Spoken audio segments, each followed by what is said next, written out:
Uno de nuestros oyentes nos preguntó por el pueblo de los indígenas Yahi que vivió en el territorio de los Estados Unidos en tiempos pasados. Este pueblo ya no existe. No queda ni un solo descendiente de ellos. La historia de este pueblo es muy triste y a la vez muy hermosa. Es conmovedora y triste porque nos damos cuenta que los seres humanos, con tal de dominar a otros, cometen exterminio sin piedad. Y es hermosa porque, gracias a ella, surgen en nosotros sentimientos que nos ayudan a evitar que, en nuestros días, otros pueblos indígenas sufran el mismo triste final que corrió el pueblo Yahi. Conoceremos hoy esta historia por lo que contó el último de los Yahi que logró sobrevivir después de escuchar una canción dedicada al amanecer. Es de los indígenas cherokees que todavía habitan en los Estados Unidos, pues como les dijimos, el pueblo Yahi ni siquiera nos pudo dejar un recuerdo de sus canciones.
Era la madrugada del 29 de agosto del año 1911. Los perros no cesaban de ladrar en un rancho en California, en los Estados Unidos.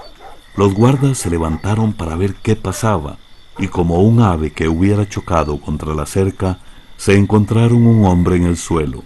Estaba desnudo, solo medio cubierto con un pedazo de poncho. Tiritaba de frío, o de angustia, o de miedo. Eso jamás lo sabremos. Volvió sus grandes ojos negros hacia los guardas y no dijo ni una palabra, por más que le preguntaron una y otra vez quién era. Le pusieron esposas, lo subieron a un automóvil y lo llevaron a un calabozo que se usaba para los que habían perdido el uso de la razón. El hombre se veía completamente agotado, pero no quería beber ni comer. Comenzó a decir algunas palabras, pero nadie lo podía entender. Por sus rasgos y el color de su piel, se reconocía que era un indígena. Al no poder comunicarse con él, decidieron publicar su fotografía en los periódicos y 2 días después, llegó un científico que trabajaba en un museo y conocía algunos idiomas indígenas. El científico le habló en varios idiomas, pero no hubo respuesta. El hombre de grandes ojos guardó siempre silencio. El científico no se quería dar por vencido. Cogió un diccionario que tenía palabras en idiomas que hablaban otros indígenas que habían habitado esas zonas y comenzó a leerlas una a una. Pero el hombre no entendía. Por fin, ya casi perdida la esperanza, el científico pronunció la palabra sigüini, que en el idioma de los indígenas llana quiere decir pino amarillo, y al mismo tiempo le señaló la madera de la cama. Esa palabra sí la entendió, porque así también le decía a su pueblo al pino.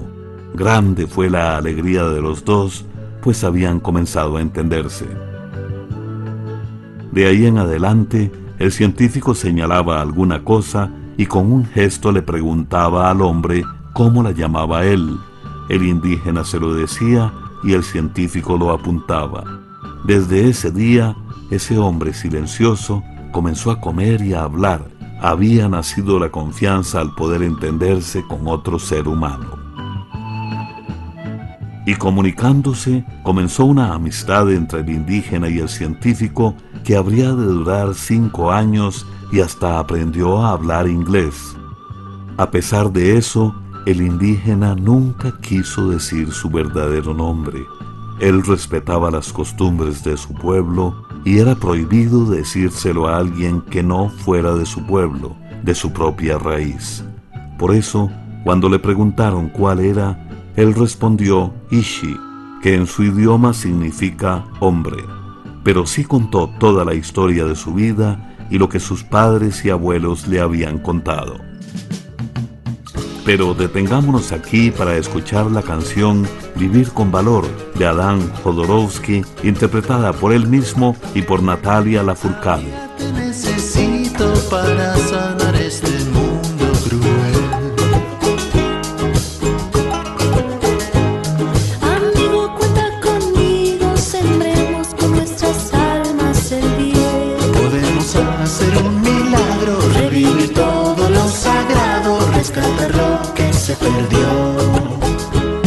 Cambiemos el color de la amargura, sembremos puro amor sin pestañear, sin temer a reír hasta la locura. Nada es más hermoso que vivir con valor.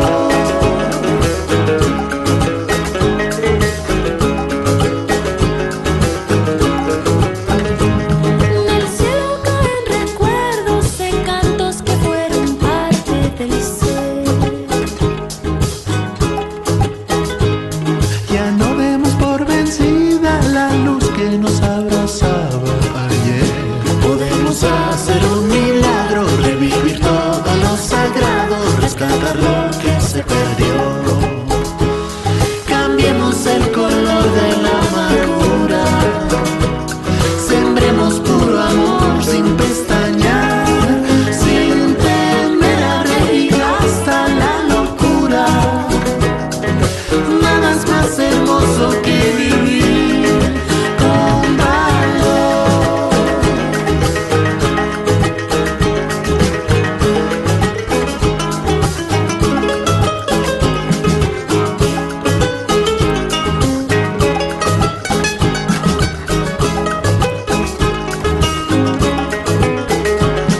Ya pronto podremos vernos curando de 1000 heridas de amor.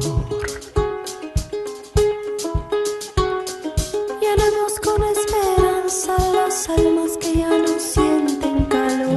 Podemos hacer un milagro, revivir todo lo sagrado, rescatar lo que se perdió.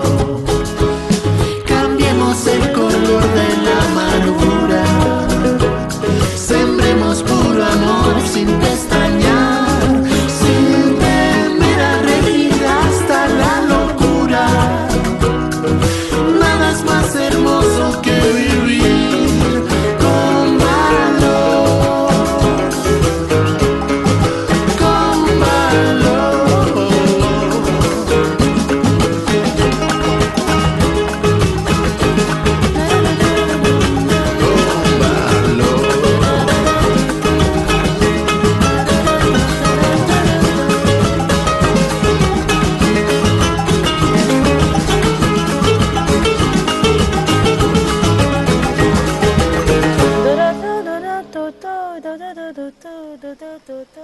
Como les estábamos diciendo, Ishi contó toda la historia de su vida y lo que sus padres y abuelos le habían contado.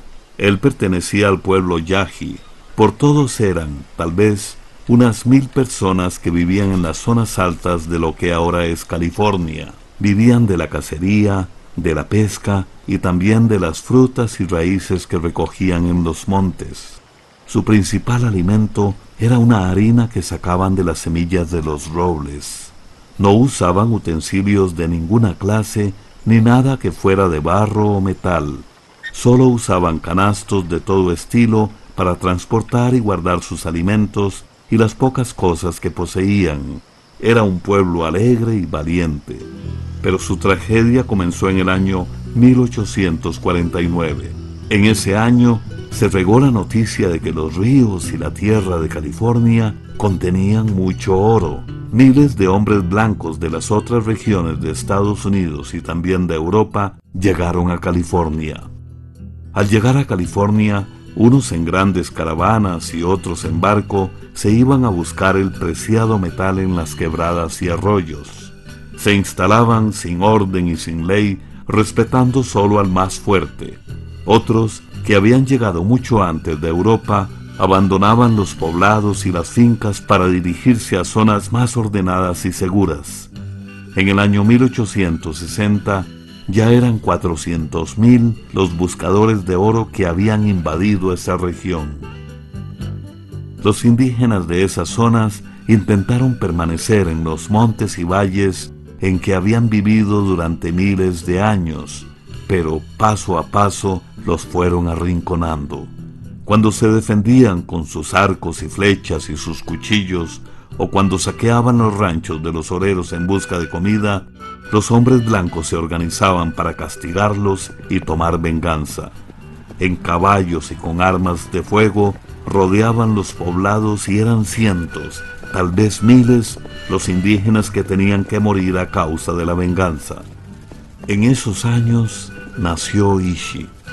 Él no se acordaba de haber visto nunca un hombre blanco, pues su pueblo había decidido retirarse a los cerros y permanecer escondido. Sin embargo, llegó un año de gran sequía. Desposeídos de sus tierras y arrinconados en una zona estéril y seca, unos cuantos hombres jóvenes decidieron asaltar un rancho de los oreros. Mataron a 3 hombres blancos y se robaron los comestibles. Pero la venganza no se hizo esperar. En una noche de luna, 17 oreros bien armados rodearon en silencio el pueblo de los Yaji. Al amanecer comenzó el ataque. Mataron a hombres, mujeres y niños. Solo unas 50 personas pudieron huir. Entre ellas estaba la familia de Ishi. Él mismo tendría quizás unos 3 años de edad. El pequeño grupo de indígenas que quedó se retiró a vivir a una cueva en el cañón de un río. Pero 2 años después los volvieron a atacar. Los oreros llegaron de sorpresa y no dejaron salir a nadie de la cueva. Ningún indígena quedó con vida. 33 cadáveres cubrían el suelo de la cueva. Después de esa matanza, los blancos estaban seguros de que, ahora sí, no quedaba ni un solo indio Yaji que los volviera a molestar. Pero 2 días después, llegaron unos sabaneros y se asomaron a la cueva.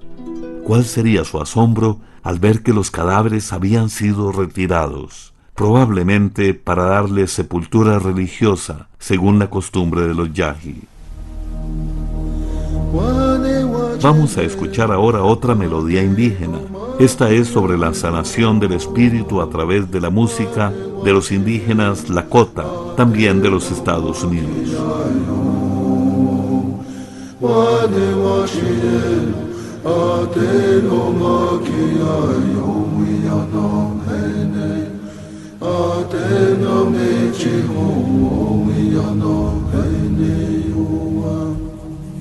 Ashiya che che che lo wane wa che ate no ma ki ayo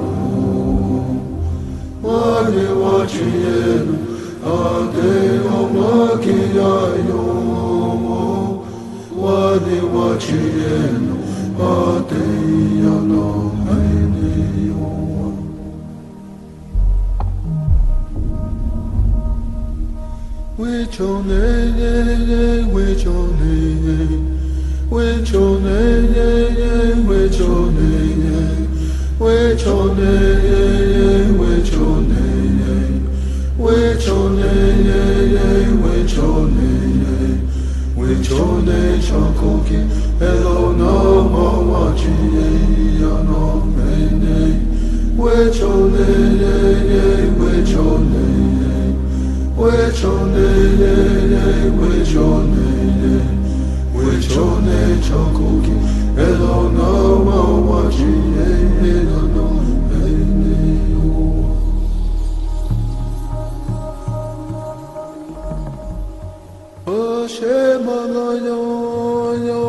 Pasaron muchos años en que nadie volvió jamás a ver a un indígena yaqui.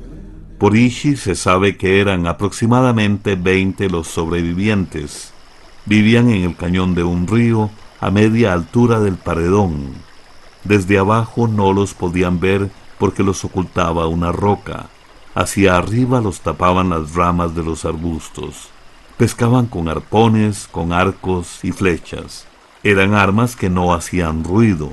Prendían fuegos que no humearan y enterraban los tizones. Se cuidaban de solo pisar en piedras, en el agua o en hojarasca para no dejar huella. Si las dejaban, las tapaban con hojas. No podían picar leña. Tenían que vivir sin que nadie los oyera, sin que nadie los viera, sin que nadie los sintiera. Vivir como si no vivieran. 12 años después, a un finquero le pareció ver una vez a un indígena que huía, pero fue como una sombra. En otra ocasión se robaron la comida de un campamento de peones, pero no quedaron huellas. Pasaron 28 años más y cuenta Ishi que poco a poco se fueron muriendo hasta solo quedar él, su madre, una hermana y un hombre mayor. En el año 1908, 2 personas blancas que se dedicaban a medir terrenos encontraron la cueva en el cañón del río, pero en ella solo estaba una ancianita enferma escondida bajo unos petates. Además, había alimentos y cobijas. Cuando volvieron al día siguiente, con intenciones de ayudar a la señora, ésta había desaparecido. Por Ishi se supo que era su madre. Al verse descubiertos, huyeron los 4 y poco después murieron las 2 mujeres y el hombre anciano, quedando solo Ishi.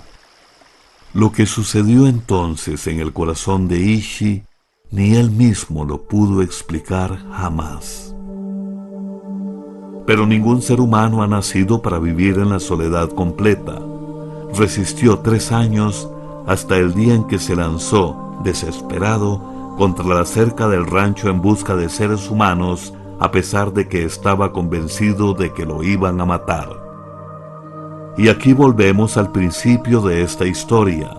Les contábamos que cuando los guardas del rancho encontraron a Ishi, lo encerraron en un calabozo que se usaba para los que habían perdido la razón, y allí llegó a verlo el científico. Este señor, junto con otro compañero, se dedicaban al estudio de la vida de los seres humanos en tiempos remotos. Por eso les interesaba mucho que Ishi les contara de su vida y de su pueblo. No querían llevarlo a la casa de ninguno de los 2, pues tenían miedo de que se fuera a sentir muy extraño en una casa moderna y en medio de una familia de costumbres tan distintas. Resolvieron dejarlo viviendo en un cuarto en el museo y pedirle que ayudara en la limpieza. El mismo día aprendió a barrer y a sacudir y hacía su trabajo con gran dedicación. Muchas horas del día, los científicos aprendían con él el idioma Yaji. Ishi aceptó vestirse como sus amigos. Lo único que le molestaba eran los zapatos y solo se los ponía en casos muy especiales. A pesar de haber vivido toda una vida casi desnudo, no permitía que le vieran y menos que lo fotografiaran si no estaba completamente vestido. Solo lo permitió cuando una vez fueron a la zona en donde él había pasado su vida anteriormente. El baño con agua de cañería le hizo mucha gracia, pues estaba acostumbrado a bañarse en los ríos. Comer en un plato con tenedor y cuchillo no le causó ninguna molestia. Le gustaba mantener todo a su alrededor muy ordenado y limpio. Sus nuevos amigos lo llevaron a conocer muchos lugares y cosas para él desconocidas. No conocía los automóviles y de los trenes solo había escuchado el pito en la lejanía. No conocía el mar, pero nada le asustaba. Era gentil y educado de natural. Lo llevaron al teatro y ahí lo que le impresionó y le gustó fue el montón de gente. Durante su vida solo había llegado a conocer a unas 15 personas. Aprendió a firmar y, usando el tranvía, iba al banco a cambiar el cheque de su sueldo. Pero los profesores estaban empeñados en conocer a fondo su anterior manera de vivir y por eso se empeñaron en ir a pasar unos días a los lugares donde Ishi y sus compañeros habían vivido ocultos durante 50 años. Cuando llegaron a su tierra, quizás se sintió libre. Ágil y alerta, escuchaba las voces de los animales y las remedaba casi todas. Observaba sus huellas casi invisibles y rebuscaba en los ríos. En cosa de minutos y sin herramientas, hacía un arpón para pescar, lo mismo que puntas de lanza de piedra para cazar animales grandes. Sus amigos lo vieron tirar fácilmente con arco y flecha un pájaro que alzaba vuelo, un conejo en plena carrera y un venado que estaba a más de 35 metros. Lo que desesperaba a los profesores y no podían entender era su paciencia. Ishi podía permanecer horas enteras en un mismo lugar sin hacer el menor movimiento, esperando a su presa. Él sabía qué animal tendría que pasar por ahí y nunca fallaba. Les mostró a los profesores más de 200 plantas medicinales y les explicó su uso. También les mostró cómo se hacían cuerdas muy resistentes de las fibras de algunas plantas que usaban para bajar desde lo alto de los cañones hasta el río y volver a subir. Les enseñó también a prender fuego con solo 2 pedazos de madera. Cuando los profesores vieron a Ishi tan lleno de vida en su ambiente, pensaron que iba a querer quedarse, pero Ishi, con tristeza, les dijo que no. Quería vivir hasta su muerte en el museo. Y así fue. En el año 1916, 5 años después de haber llegado, Ishi enfermó gravemente de tuberculosis. El médico que lo atendió y cuidó en el hospital también le puso un gran cariño. Admiraba la fuerza extraordinaria de ese hombre que, a pesar del hambre, el dolor y de la muerte de todos sus seres queridos, nunca perdió su moral, nunca perdió su fe. Siempre fue recto, sincero, humanitario y compasivo, y así tiene que haber sido su familia y su pueblo. Cuando murió, dijo el doctor, Ishi era valiente y disciplinado, y a pesar de que los hombres le quitaron todo, no había amargura en su corazón. Tenía el alma de un niño y el espíritu de un sabio. Lo enterraron según las costumbres de su pueblo. Su cuerpo fue quemado y las cenizas se depositaron en una urna indígena junto con su arco, 5 flechas, un canasto con harina de semillas de roble y algunas puntas de lanza. Y aunque nunca sabremos el nombre de Ishi, como tampoco sabemos el nombre de tantos niños, mujeres y hombres indígenas que aún nos acompañan, que esta historia nos llene de esperanza para seguir juntos conviviendo en paz en esta tierra que es de todos los seres humanos que habitamos en ella.